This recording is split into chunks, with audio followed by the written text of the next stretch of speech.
Hi అండి, welcome back to Edun career guidance and Josh innovations.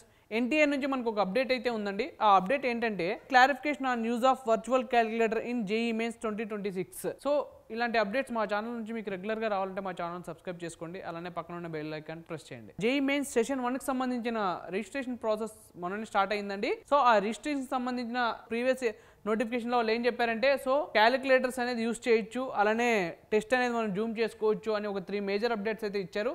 So ఆ major updates లో calculators use చేయకూడదు అని మళ్ళీ ఇంకో నోటిఫికేషన్ అయితే పంపించడం జరిగింది. ఆ నోటిఫికేషన్ ఏంటంటే ఒకసారి మెయిన్ పాయింట్ ఒకసారి చూద్దామండి. So however this feature forms a part of the generic test conducting platform and does not apply to JEE mains conducting by the NTA as the use of calculators in any form is not permitted in the examination.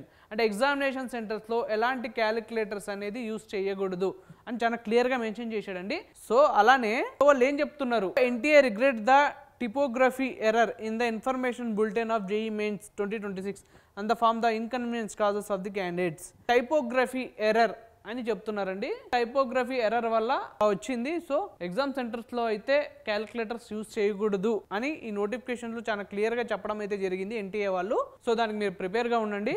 So ఇదండి ఇవాళ video. So ఈ video కనుక మీకు నచ్చినట్టయితే like చేయండి, అలానే మీ friends and ఫ్యామిలీకి share చేయండి. తప్పకుండా మా ఛానల్ అయితే సబ్స్క్రైబ్ చేసుకోండి. Thank you so much.